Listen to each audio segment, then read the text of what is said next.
내가 사망의 음침한 골짜기로 다닐지라도 해를 두려워하지 않을 것은 주께서 나와 함께 하심이라. 주의 지팡이와 막대기가 나를 안위하시나이다.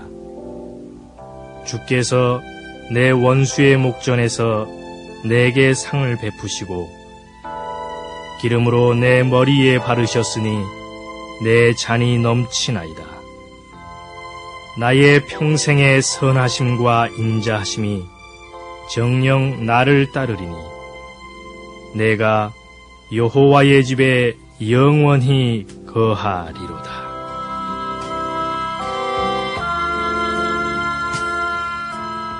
저는 시편 23편 후반절을 가지고 환난 중에 형통이란 제목으로 여러분과 함께 은혜를 나누고자 합니다. 예수님을 믿고 섬기는데 왜 이런 환난이 다가옵니까? 내게 환난이 다가오는 것을 보니 하나님이 나를 사랑하지 않고 이제 나를 버린 것이 틀림이 없습니다. 혹은 하나님께서 나를 사랑하신다면 어떻게 이런 시련을 겪게 하실까요? 이런 질문을 저는 수없이 들어가면서 33년 동안 목회를 해오고 있습니다. 실제적으로 환난과 시련은 정말 괴로운 것이고 환난과 시련을 경험할 때면 천지가 아득하고 정말 버림받은 심정이 될 때가 많습니다. 그러나 실상 알고 보면 환난과 시험은 가면을 쓰고 온 하나님의 사자입니다. 이리와 사자처럼 우리를 물고 찌는 것 같지만은 환난과 시험을 견디고 나면은 그 가면이 벗겨지자 말자 우리에게 놀라운 하나님의 축복을 가져오는 천사로 변화되어 버리고 마는 것입니다.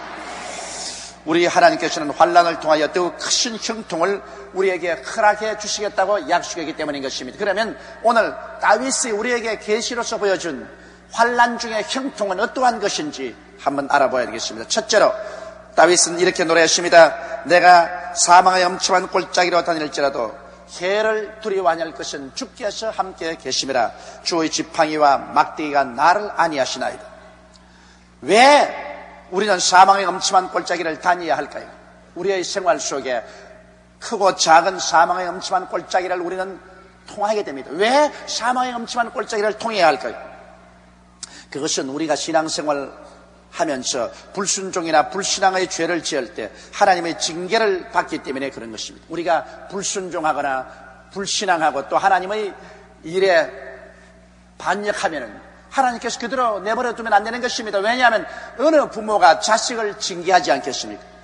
모든 영의 아버지께서 어찌 우리가 잘못된 길을 가는 것을 보시고도 징계하지 않고 내버려 두겠습니까? 징계를 안 하면 그는 참 아버지도 아니요, 징계를 받지 아니하면 사생자지 참 아들이 아닌 것입니다. 이러므로 하나님께서 우리를 참 자녀로 받아주신 이상 우리에게 징계하십니다. 이러므로 우리는 완전한 인간이 못 되기 때문에 불순종과 불신앙을 가지고 하나님을 반역할 때 하나님은 사망의 엄침한 골짜기로 통하게 하심으로 말미암아 고난을 통해서 우리가 깨어지고 회개하고 자복하게 만들어주는 것입니다. 그러므로 우리가 환난과 시련의 풍파를 당했을 때 먼저 해야 될 것은 하나님 앞에 엎드려 회개하고 자복하는 일인 것입니다. 성경에는 너희가 고난당하는 중간에 있느냐? 저는 기도할 것이라 했습니다. 환난과 고난의 풍파 다가오면 그때 엎드려서 회개하고 자복하고 하나님께 기도해서 성령이여 감추인 죄악이 있으면 다 드러내게 하여 주시옵소서. 그리고 그 죄를 다 고백하고 자백하고 씻고 올바른 길로 돌아와야만 되는 것입니다. 여러분, 이스라엘 백성 보십시오. 가나안 땅에 들어와서 젖과 꿀이 흐르는 곳에 잘 먹고 잘 입고 잘 살게 될 때 그들이 야훼 하나님을 버리고 우상과 사신을 섬기고 하나님께 반역하자 하나님은 그들을 사망의 엄침한 골짜기로 국가적으로 민족적으로 통하게 했습니다. 북방 이스라엘은 아수르의 포로로 잡혀가고 남방 유다는 바벨론의 포로로 잡혀가서 민족적인 순환을 겪고 그들은 그곳에서 정결하게 되고 깨어져서 나중에 고향 땅에 되돌아왔을 때는 우상과 사신을 버린 정결한 야훼 하나님을 섬기는 신앙인들이 되었던 것입니다. 그러므로 하나님께서는 우리를 정결케 하고 순종하고 신실한 믿음을 가는 신자를 만들기 위해서 크고 작은 환난과 시험을 겪게 하는 것입니다. 또한 환난과 시험은 마귀의 시험을 통해서 다가오기도 하는 것입니다. 마귀가 오는 것은 도적질하고 죽이고 멸망시키는 것인데 우리의 약점을 바라보고 마귀가 총공세를 가해서 우리에게 환난과 시험을 갖다 줄 때가 있습니다. 요한계시록 2장 10절에 보면 내가 장차 받을 고난을 두려워 말라 볼지어다 마귀가 장차 너희 가운데서 몇 사람을 옥에 던져 시험을 받게 하리니 너희가 10일 동안 환난을 받으리라. 내가 죽도록 충성하라. 그러하면 내가 생명의 면류관을 내게 주려고 말한 것입니다. 욥의 시험을 보십시오. 욥은 정말 아들, 딸 잘 낳고 사업자라고 부부간에 금실 좋고 잘 살았는데 마귀의 공격이 시작되었습니다. 마귀가 그들을 시험하며 그 모든 재산 다 잃어버리고 그 다음 자식들 다 환난 많아서 죽고 자기 몸은 동양성 문둥병에 걸려서 그는 잿더미 위에 앉아 기와장으로 몸을 끌고 있어. 그럴 때 그 자기 부인이 와서 말이 하나님을 저주하고 죽으라고 저주하고 난 다음 떠났었습니다. 그는 말로 다 할 수 없는 처절한 고난 속에 처했습니다. 그러나 그럴 때 욥은 어리석게 하나님을 원망하거나 불평하지 않고 인내하고 참으며 끝까지 기도했을 때 나중에 마귀는 물러가고 하나님이 욥을 오히려 치료해 주시고 복을 주셔서 전에보다 갑절의 재산과 전에 수와 같은 아들, 딸들과 그리고 좋은 가정을 허락해 주신 것입니다. 도적이 오는 것은 도적질하고 죽이고 멸망시키는 것뿐이요 내가 온 것은 양으로 생명을 얻게 하되 풍성이 얻게 하려 왔다고 예수께서 말씀하신 것입니다. 이러므로 마귀가 가져오는 시험과 환난도 그때 원망하고 불평하고 탄식하고 신앙을 버리면 마귀에게 파멸당하고 마는 것입니다. 그럴수록 더 하나님을 가까이하고 더 기도하고 더 찬미하고 더 긍정적인 태도를 취하고 인내하면 마귀는 물러가게 됩니다. 그 다음 환난과 시험이 다가오는 것은 더욱 깨어지고 겸손하게 하기 위해서 하나님 그렇게 하시는 것입니다. 신명기 8장 14절로 18절에 보면 두렵건대 내 마음이 교만하여 내 하나님 여호와를 잊어버릴까 하노라. 여호와는 너를 애굽 땅 종되었던 집에서 이끌어내시고 너를 인도하여 그 광대하고 위험한 광야 곧 불뱀과 전갈이 있고 물이 없는 간조한 땅을 지나게 하셨으며 또 너를 위하여 물을 굳은 반석에서 내셨으며 내 열조도 알지 못하는 만나를 광야에서 내게 먹이셨나니. 그 다음 따라 읽어주세요. 이는 다 너를 낮추시며 너를 시험하사 마침내 내게 복을 주려 하심이었느니라. 하나님께서 우리에게 복을 주시려고 할 때 우리를 깨뜨려서 복을 받을 만한 그릇을 준비하려고 할 때 시험과 환난을 통하게 하는 것입니다. 왜냐하면 그릇이 준비 안 됐는데 하나님 복을 주실 수가 없어요. 우리 그릇을 크게 하고 정결케 하려니까 우리를 불을 통하고 물을 통하게 만들어주는 것입니다. 불을 통하고 물을 통할 때 우리의 찌꺼기가 정하게 되고 그릇이 커지고 그래서 하나님의 복을 주는 것입니다. 이 성경 말씀에 이스라엘 백성들을 시험과 환난을 통하게 한 것은 하나님께서 저들을 낮추시고 시험해서 마침내 저들에게 복을 주기 위해서 그렇게 한다고 말하셨습니다.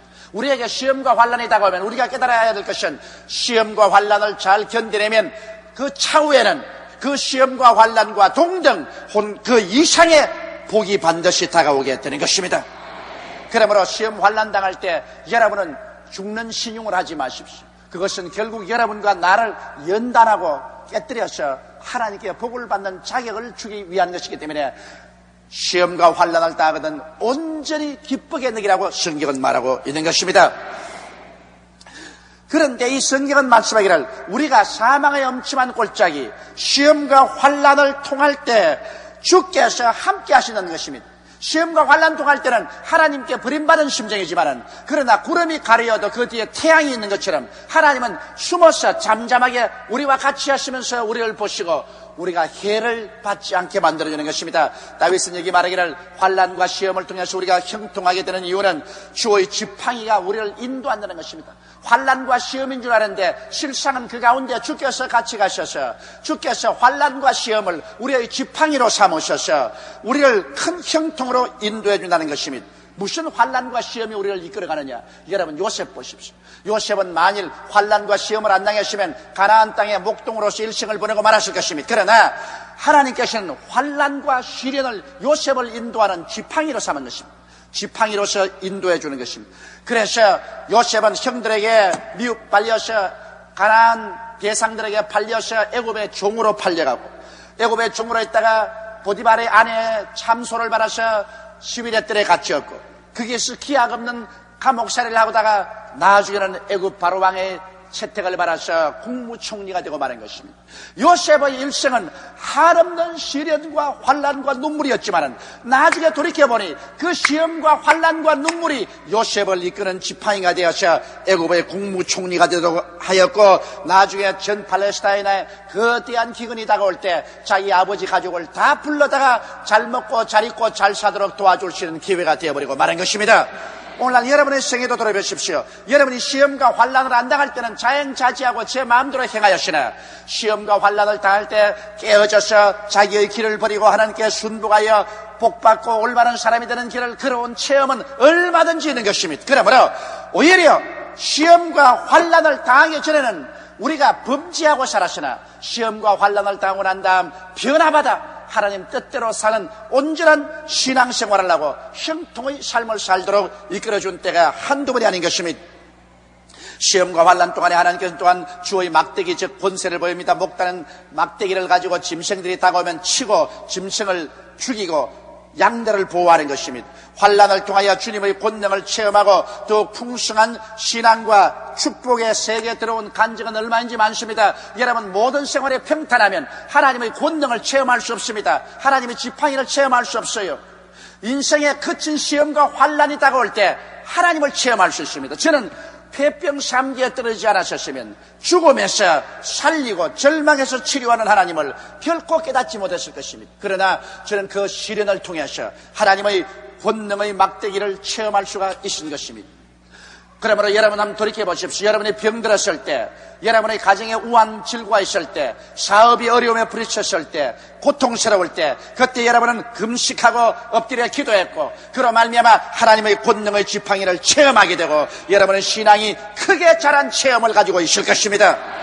시편 91편 15절에 제가 내게 간구하리니 내가 응답하리라. 저희 환난 때에 내가 저와 함께하여 저를 건지고 영화롭게 하리라고 말씀하신 것입니다.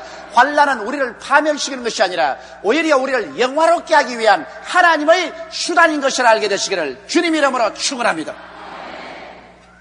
이러기 때문에 비록 사망의 엄침한 골짜기로 지나도 하나님은 환난을 통하여 우리에게 더 큰 형통을 허락하여 주시는 것입니다. 둘째로 이 성경은 주께서 원수의 목전에서 내게 상을 베푸시고 기름으로 내 머리에 바르셨으니 내 잔이 넘치나이다. 그렇게 노래하고 있습니다. 이것은 원수에게 공격을 당하는 시험과 환난 때인 것입니다. 우리는 대개 원수가 우리를 시험하고 우리를 공격하면 원수만 바라보고 원수의 그 싸나운 눈을 바라보고 원수의 싸나운 손톱과 발톱을 바라보고 우리는 그만 아우성을 치고 절망에 처합니다. 원수가 왔으니 이제는 우리는 절망이라고 말합니다.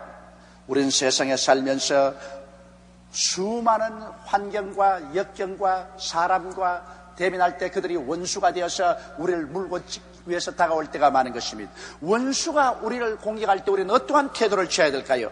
여러분 우리가 하나님의 뜻을 알면은 원수가 다가올 때 우리 절망하고 좌절하고 부정적이 되어서 도망치지 않습니다. 왜냐하면 하나님의 뜻을 알면 하나님은 원수의 바라는 바의 정반대로 해주시는 것입니다. 원수가 우리에게 올 때 하나님은 그것을 계기로 삼아서 원수를 아예 하나님께서 수치스럽게 만드는 것입니다. 그것은 원수가 오면 원수는 우리가 고통당하기를 바랍니다. 그러나 하나님께서는 원수가 올 때 오히려 고통 대신에 평안과 축복의 잔치상을 베풀어 줍니다. 원수는 우리에게 고통을 주려고 애를 쓰는데 하나님은 오히려 원수 앞에서 우리에게 평안과 축복의 진수성찬 차려놓고 난 다음 우리로 그것을 누리게 하면서 원수 보고 영영 죽겠지, 영영 죽겠지.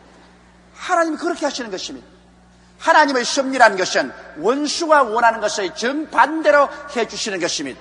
원수는 우리가 망하기를 원합니다. 그러나 원수가 쳐들어오면 하나님께서는 오히려 우리에게 형통하고 흥하는 잔치상을 베풀어 주시는 것입니다. 원수의 목전 앞에 잔치상을 베푸시는 것입니다. 이래서 원수는 우리가 망하기를 바라고 온갖 도적질하고 죽이고 하지만은 하나님은 오히려 원수 앞에서 우리에게 형통과 흥왕하는 잔치상을 베풀어서 원수가 오면 올수록 우리는 더 살찌고 더 부흥하고 더 발전하는 것입니다.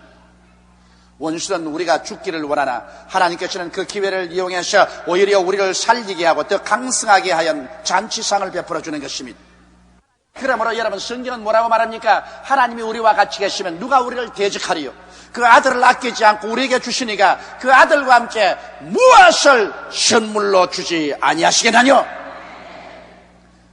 원수가 오거든 원수를 보고 두려워하지 마십시오. 원수는 하나님께서 그 앞에 우리에게 진수성찬을 차리는 수단으로 삼으시는 것입니다. 원수가 원하는 것은 하나도 이루어지지 아니하고 원수가 원하지 않은 것을 하나님 우리에게 이루셔서 원수가 그 앞에서 연기되어 사라지기를 원하고 계신 것입니다. 그러고 난 다음 원수 앞에 하나님은 우리에게 기름으로 머리에 발라 잔이 넘치게 한다는 것입니다. 기름을 바른다는 것은 능력을 준다고 말인 것입니다. 성령을 기름이라는데 성령이 너희에게 마시면 너희가 능력을 받는다 했습니다. 여러분, 많은 원수들이 공격하면 하나님은 많은 능력을 우리에게 주어서 원수 앞에서 우리가 유능한 사람이 되어서 우리의 모든 하는 일에 성공하여 잔이 넘치게 하기를 원한다는 것입니다. 우리에게 기쁨의 잔이 넘치고 소망의 잔이 넘치고 사랑의 잔이 넘치고 믿음의 잔이 넘치고 평화의 잔이 넘치고 형통의 잔이 넘치게 하는 것입니다. 여러분, 자기도 못 마시고 빈 그릇 가지고 있으면 어떻게 하겠습니까? 잔이 넘치면 자기도 마시고 다른 사람하고도 나누어 마실 수가 있는 것입니다. 하나님께서는 원수가 오면 원수의 목전에서 원수를 멸하는 것이 아니라 원수보다 우리를 더 강하게 하기 위해서 우리에게 기름을 부어서 우리를 능하게 만들어서 우리의 모든 생활에 잔이 넘치게 만들므로 말미암아 원수를 완전히 극복할 수 있게 만들어주겠다고 말씀하신 것입니다. 우리는 기도합니다. 하나님, 원수를 없애주소서. 하나님, 원수를 없애지 않습니다. 오히려 원수를 보내놓고 원수 앞에서 우리를 유능하게 만들어서 기름 부어주어서 우리의 생활에 잔이 넘치는 승리와 성공을 주시기를 원하시는 것입니다. 우리는 이 땅에 사는 동안 원수 가운데 살고 있습니다. 죄는 원수입니다. 마귀도 원수고 질병도 원수고 저주도 원수입니다. 또 우리의 적도 원수입니다. 우리 예수 믿는 사람들은 바로 원수 가운데 살고 있습니다. 그렇기 때문에 하나님께서는 이 땅에 사는 동안 우리에게 성령을 부어주셔서 우리 예수 믿는 사람들에게 주님께서 유능하게 해주시고 우리의 모든 생활에 잔이 넘치게 하기를 간절히 바라고 계신 것입니다. 이래서 우리 영혼이 잘됨같이 범사에 잘되며 강건하고 모든 일에 항상 모든 것이 넉넉하여 모든 착한 일을 넘치게 할 수 있게 되기를 바라고 계신 것입니다. 잔이 넘쳐야 남과 나눠 먹지, 잔이 없는데 어떻게 남과 나눠 먹을 수 있겠습니까? 이러므로 오히려 원수 앞에서 하나님은 우리를 형통케 하는 하나님인 것을 우리는 알아야 되는 것입니다. 셋째로, 죽음에서 하나님은 우리를 형통케 하십니다. 다윗은 말하기를 나의 평생에 주의 선하심과 인자하심이 정녕 나를 따르니 내가 야훼의 집에 영원히 거하리로다. 사람은 여러분, 한번 나서 죽는 것은 정한이지요. 죽고 난 다음에는 심판을 받습니다. 불신자에게는 죽음은 인생의 끝을 의미합니다. 모든 삶의 종문이요, 그러므로 죽음은 궁극적인 공포요, 슬픔이요, 절망인 것입니다. 그러나 예수 믿는 사람에게는 그렇지 않습니다. 예수 믿는 사람은 죽음이 우리에게 굉장한 형통의 세계를 열어주는 것입니다. 안 믿는 사람에게는 죽음은 절망인데 우리는 죽음이 소망이요, 안 믿는 사람은 죽음은 끝인데 우리에게는 죽음은 시작이요, 안 믿는 사람은 멸망인데 우리는 영광인 것입니다. 왜냐? 죽음을 통해서 우리는 예수님과 함께 사는 새로운 삶이 시작하기 때문인 것입니다. 빌립보서 1장 21절 24절에 바울이 말하기를 이는 내게 사는 것이 그리스도니 죽는 것도 유익함이라. 그러나 만일 육신으로 사는 이것이 내일의 열매일진데 무엇을 가릴는지 나는 알지 못하노라. 내가 두 사이에 끼었으니 떠나서 그리스도와 함께 있을 욕망을 가진 이것이 더욱 좋으나 그러나 내가 육신에 거하는 것이 너희를 위하여 더 유익하리라. 바울은 말했습니다. 내가 너희들과 같이 있으면 내가 너희들에게 전도도 하고 너희들을 위로하기 때문에 너희에게는 유익하지만은 내가 원하는 것은 차라리 몸을 떠나 예수님과 함께 거하는 것이 더 좋다고 말하는 것입니다. 우리는 죽음을 겁을 냈지만 바울 선생은 오히려 육신을 떠나 그리스도와 함께 있을 욕망을 가진 것이 더 좋다고 말했었습니다. 그렇기 때문에 고린도후서 5장 8절에도 바울은 말하기를 우리가 담대하여 원하는 바는 차라리 몸을 떠나 주와 함께 거하는 그것이라고 말한 것입니다. 우리는 몸을 떠나면 사라질 줄 알지만 우리가 육신의 장막집을 떠나면 우리는 그 다음에 곧장 예수와 함께 살게 되는 것입니다. 사람이 이 세상에 살면서 있을 곳이 없는 것이 가장 괴롭습니다. 사람이 있을 곳만 있으면 안정이 되기 때문에 먹는 것은 어떻게 하는지 해결해 나갈 수 있는 것입니다. 그러나 여러분, 우리 예수 믿는 사람에게 하나 크나큰 안심이 되는 것은 이 육신의 장막집 벗어놓고 난 다음에 우리는 전셋집에 들어갈 필요 없습니다. 고린도후서 5장 1절에 만일 땅에 있는 우리의 장막집이 무너지면 하나님께서 지으신 집, 곧 손으로 지은 것이 아니요 하늘에 있는 영원한 집이 우리에게 있는 줄을 안다고 말씀하셨습니다. 우리에게 이제는 쫓겨나가지 아니하는 영원한 집이 우리에게 있습니다. 그렇기 때문에 예수께서 친히 말씀하기를 요한복음 14장 1절로 3절에 너희는 마음에 근심하지 말라. 하나님을 믿으니 또 나를 믿어라. 내 아버지 집에 전셋집이 많도다. 혹은 내 아버지 집에 사글셋집이 많도다. 그렇게 말하지 아니하시고 내 아버지 집에 맨션이 많도다. 그렇게 말하십니다. 내 아버지 집에 맨션이 많도다. 내가 너희를 위해서 너희 있을 곳을 예비하러 가노니 가서 있을 곳을 예비하면 다시 와서 나 있는 곳에 너희도 함께 있게 하려 하심이니라. 할렐루야. 그러므로 우리가 육신을 떠난다는 것은 이제는 영원히 그하고 다시 빼앗기지 아니하는 주께서 친히 만들어 예비하신 맨션으로 들어가는 것을 말하는 것이기 때문에 우리는 죽음조차도 우리에게 형통함이 되는 것입니다. 요한은 밤모섬에서 유배를 당했을 때는 하나님의 놀라운 계시를 받으셨습니다. 우리가 장차 들어가 살 곳을 하나님이 미리 요한에게 보여주셨습니다. 요한계시록 21장 1절로 7절에 또 내가 새 하늘과 새 땅을 보니 처음 하늘과 처음 땅이 없었고 바다도 다시 있지 않더라. 바다는 흉흉하는 인생의 환란을 말합니다. 다시 환란이 없는 그런 세계인 것입니다. 또 내가 보며 거룩한 성새 예루살렘이 하나님께로부터 하늘에서 내려오니 그 예비한 것이 신부가 남편을 위하여 단장 같더라. 요한이 말하기를 하나님이 우리 위해서 예비한 우리가 그할 새 예루살렘이 하늘에서 내려오는데 하나님이 얼마나 진선미로 만들었던지 신부가 그 남편을 위해서 예비한 것 같더라고 말씀하는 것입니다. 내가 들으니 보좌에서 큰 음성이 나서 가로되 보라 하나님의 장막이 사람들과 함께 있으며 하나님이 저희와 함께 거하시느니 저희는 하나님의 백성이 되고 하나님은 친히 저희와 함께 계셔서 모든 눈물을 그 눈에서 씻기시며 다시 사망이 없고 애통하는 것이나 공하는 것이나 아픈 것이 다시 있지 아니하리니 처음 것들이 다 지나갔음이니라. 보좌에 앉으시니가 가라사대 보라 내가 만물을 새롭게 하노라 하시고 또 가라사대 이 말은 신실하고 참되니 기록하라 하시고 또 내게 말씀하시되 이루었도다. 나는 알파와 오메가요 처음과 나중이라. 내가 생명수 샘물로 목마른 자에게 값없이 주리니 이기는 자는 이것을 유업으로 얻으리라. 나는 저희 하나님이 되고 그런 내 아들이 되리라. 이것이 여러분 우리가 죽음 저 건너편에 가서 그할 영원한 세계입니다. 새하늘과 새 땅이 있는가 하면 새하늘과 새 땅의 서울이 바로 새 예루살렘입니다. 오늘날 우리 예수 믿는 사람들은 그 서울인 새 예루살렘으로 들어가게 되는 것입니다. 이 어찌 아름답고 영화로운 것이 아닙니까? 이렇기 때문에 여러분 바울이 말한 것처럼 사망아 너희 이기는 것이 어디느냐, 사망아 너희 쏘는 것이 어디느냐, 그렇게 담대하게 외칠 수 있는 것입니다. 이렇기 때문에 다윗이 노래한 것처럼 내가 야훼의 집에 영원히 가리려다. 인생의 마지막 길에는 내가 하나님의 집에 가서 영원히 하나님과 극락의 세계 속에서 거하게 되는 것입니다. 그러나 두려워하는 자들과 믿지 않은 자들과 살인자들과 행업단들과 우상숭배자들과 모든 거짓말하는 자들은 불과 유황으로 타는 못에 참리하리니 이가 곧 둘째 사망이라고 말한 것입니다. 육신이 죽는 것이 첫 사망이고 영혼도 죽어서 하나님께 버림받아 불과 유황으로 타는 못에 던짐을 받는 것은 두 번째 사망인 것입니다. 그러므로 차라리 여러분 믿지 않고 둘째 사망을 당할 바에는 사람으로 태어나지 않은 것이 좋았습니다. 오늘 그래서 시편 기자 다윗을 통해서 보게 되면 우리는 환난 날에 우리를 형통케 하시는 하나님을 바라보고 환난을 오히려 우리는 즐겁게 느낄 수가 있습니다. 환난을 당할 때 하나님을 잃어버리거나 원망하거나 불평을 하면 환난은 우리를 파멸합니다. 그러나 환난 때 하나님을 기억하고 하나님은 환난을 통하여 오히려 더욱 큰 형통을 가져오신다는 것을 알고 믿고 감사드리고 기도하며 회개하며 연단을 바라며 깨어지며 인내하고 더욱 순종하면 환난은 오히려 우리들에게 하나님의 크나큰 영광을 이루어 주시는 것입니다.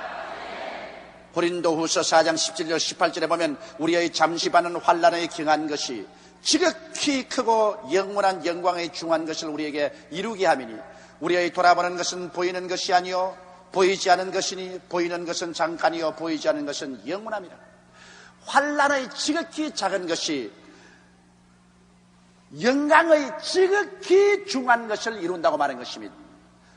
여러분, 진주가 왜 귀합니까? 나중에 천당 올라가면 새 예루살렘에 들어가는 12문은 모두 다 진주로 되어 있다고 그러십니다. 왜 진주로 되어 있을까요? 하늘나라 문은 진주로 되어 있습니다. 그것은 환난을 통해서 진주가 된 사람들이 들어오는 문을 상징하는 것입니다. 진주는 어떻게 생겨나요? 조개 혓바닥 밑에 모래가 들어가서 조개가 움직일 때마다 모래가 잡고 살을 파먹어 들어갑니다. 그러니 조개가 아파서 견디지 못해서 자꾸 분비물을 내서 그 모래를 감싸고 나니까 동글동글하고 영롱한 진주가 되어버리고 말한 것입니다. 그 혀를 파헤쳐 살을 파먹는 모래가 들어가지 않고는 진주를 조개는 절대로 만들어내지 않습니다. 우리의 인격이 진주가 되고 귀한 보식이 되는 것은 우리에게 환난이 다가오므로 우리는 환난을 통해서 하나님께 회개하게 되고 부르짖어 기도하게 되고 말씀 읽게 되고 또 하나님께 가까이 나가게 되고 우리의 생애 속에 하나님의 영광스러운 진주가 이루어지게 되는 것입니다. 그래서 우리는 귀하고 아름다운 인격을 형성하게 되는 것입니다. 예수님 보십시오. 예수님은 이 세상에 오셔서 우리의 죄를 대신 짊어지고 우리의 불의와 추악과 죽음을 대신 짊어지고 십자가에서 한없는 환난을 당했습니다. 못 박혀 수족에 피를 흘리고 창을 맞아 심장이 터져 물과 피를 다 쏟았었습니다. 예수님이 당한 환난은 이루 말로 다 할 수 없습니다. 그래서 죽어 무덤에 들어간 지 사흘 만에 예수님은 부활하셨을 때 그 환난으로 말미암아 예수 그리스도는 온 인류를 구원하는 구원의 원천이 되었고 하나님은 예수를 높이심에 모든 이름 위에 높은 이름을 얻고 하나님의 영광의 보좌의 우편에 앉게 된 것입니다. 오늘날은 예수님은 당신이 환난당한 것을 돌아보고 오히려 크게 기쁘게 여기시고 만족하게 여기신다고 성경은 말하고 있는 것입니다. 이러므로 환난은 잠시 당하나 환난 이후에 그로 말미암아 우리가 받는 복은 영원하고도 영광스럽고 중요한 것입니다. 그렇기 때문에 예수를 믿고 하나님을 의지하는 사람은 환난이 오히려 변해서 우리에게 크나큰 영광이 된다는 것을 잊지 말게 되시기를 주의 이름으로 축원합니다.